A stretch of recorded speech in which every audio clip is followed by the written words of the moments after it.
Hi, my name's Christina, and this is my English 205 video presentation project.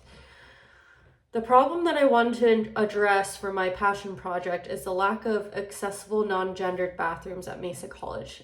In conducting research, I found that non-gendered bathrooms are not near most classrooms, leaving queer students at an academic disadvantage. Why is this an issue? Because it becomes an issue of systematic oppression, specifically for non-binary and trans students. Students who require non-gendered bathrooms have to travel further distances to use the restroom, which means more time away from the classroom and their studies. This provides a disadvantage compared to their gender-conforming counterparts. Mesa College's mission statement also states, San Diego Mesa College is a comprehensive community college committed to access, success, and equity. We honor those commitments as a diverse community of faculty, students, professional staff, and administrators who collaborate to foster scholarship, leadership, innovation, and excellence in an inclusive learning environment. After conducting research, I have found that Mesa College violates its mission statement and values by failing to provide equitable access to essential facilities for all students. The lack of accessibility for non-gendered bathrooms contradicts their commitment to inclusion and equity, particularly for non-binary and trans students who face additional barriers to feel safe and supported on campus. This oversight highlights the need for actionable change to ensure that every student can fully participate in their education without unnecessary stress and discrimination stemming from inadequate facilities. My background in this area is personal. As a queer person and advocate for gender identity, inclusion, and safety, I am directly impacted by these issues. My pronouns are she, her, and I do not need non-gendered bathrooms, but I do want to advocate that they're very important. When I moved to San Diego in April, I was shocked by the lack of inclusive bathrooms, especially in comparison to places I lived before, like San Francisco and Seattle. My passion for this issue grew when I noticed that I haven't seen any non-gendered bathrooms between traveling from class to class. So for this project, I first questioned how much do I really know about Mesa's non-gendered bathrooms. So I did some research and I found a list of non-gendered bathrooms on campus. I looked at a map and saw that there weren't any non-gendered bathrooms in high traffic areas. And for part of my project, I marked on the map where there are non-gendered bathrooms.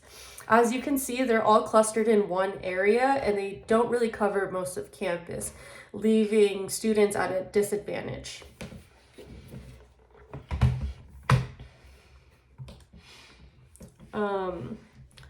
Areas like the cafeteria don't have a non-gendered bathroom. They have a family's bathroom, which most non-gender conforming people use, but still they can face discrimination when using that bathroom specifically.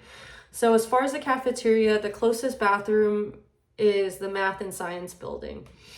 Additionally, I did research and interviewed the leaders of the GSA on campus, Gay Straight Alliance. According to the leaders, the club has been regularly emailing the president and VP to provide access to a bathroom that already exists but is closed in the same building as the GSA. They said that the addition of a non-gendered bathroom in that building would greatly solve the issue that gender non-conforming people face. Unfortunately, the GSA has yet to receive a response after several semesters of proactive communication. Both faculty and students agree that providing access to an already existing bathroom and reframing them as non-gendered bathrooms would be a good solution that would require no additional cost to the institution. After conducting my own research, I did some surveys, which I used a diverse sample size, so it was kind of like students from all over. And I asked them demographic questions and their general awareness about accessibility. After conducting surveys, I put it into an Excel document and found that 57% report that non-gendered bathrooms are not accessible from classrooms, or they're unaware of non-gendered bathrooms on campus. 50% of respondents feel unsafe using gendered bathrooms. 87% of students and faculty say that non-gendered bathrooms are very important, while 10% say they are somewhat important. 19% believe that there are not enough non-gendered bathrooms, and 14% say that they are not accessible from classrooms. 92% of students and faculty support increased education around non-gendered bathrooms. Using this information, I emailed the VP, which is here.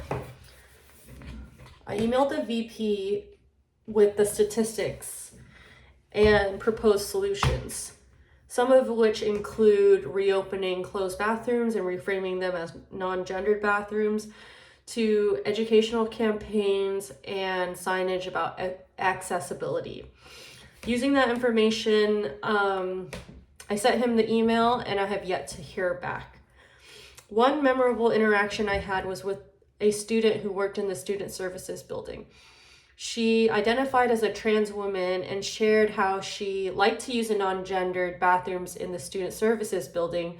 However, when she was in class, she would avoid using the bathroom altogether during long days because she felt unsafe and uncomfortable in gendered spaces. Hearing that firsthand was really heartbreaking and motivating. The feedback from the surveys are also telling. While most respondents supported that idea, a small portion questioned whether it was feasible to make changes given the campus's layout. And to answer that question, practical changes start small, such as reopening closed bathrooms in old buildings. The biggest takeaway from this project has been understanding the power and challenges of advocacy work. I learned that advocacy is a long process that requires being consistent, persistent, and patient, as seen by the GSA's repeated unanswered attempts to communicate with Mesa College's president and vice president. This project also revealed the gap between institutional values and practice. Mesa College's mission statement promises equity and inclusion, yet the lack of accessible non-gendered bathrooms contradict this commitment. The solution proposed by the GSA, reopening and reframing existing facilities, shows that small practical changes can address systematic inequities without incurring significant costs. The survey results and interactions with students, faculty, and the GSA taught me the value of community is in driving change. The overwhelming support for increased education around non-gendered bathrooms demonstrate that there is a collective willpower for change. However, advocacy also requires navigating diverse perspectives, including skepticism about feasibility, strengthening my ability to provide creative solutions. Thank you.